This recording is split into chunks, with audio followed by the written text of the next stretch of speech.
38 volt voucher. Ni sel dekat sini, sel sini. Kat body mesin.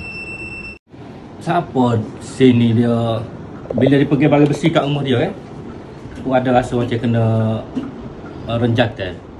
Jadi kita nak cari nyakit dia. Hari ni kita nak bomber, nak tengok berapa punca dia. Bila sentuh barang elektrik ada rasa renjatan, terutama body besi ya.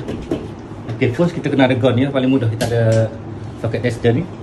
Soket tester ni lah. Dua. Okey, jom kita tengok kat soket dia ni.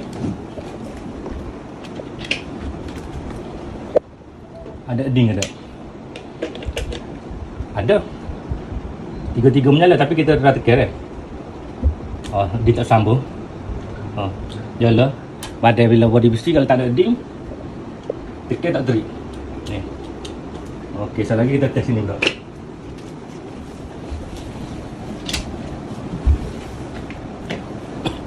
Ni kita on. Okay, dia nampak macam tiga-tiga menyala tapi dia sebenarnya dia hujung ni tak nyala. Dia tekan dia tak terik. Betul nyala dia sebab tu dia tak terik. Ok, jom kita tengok dia punya body berapa banyak dia leakage, dia punya voltage tu.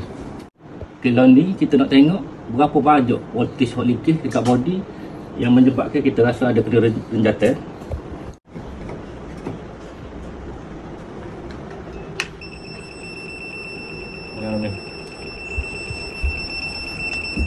Tengok sini ada bacaan 38 volt voucher.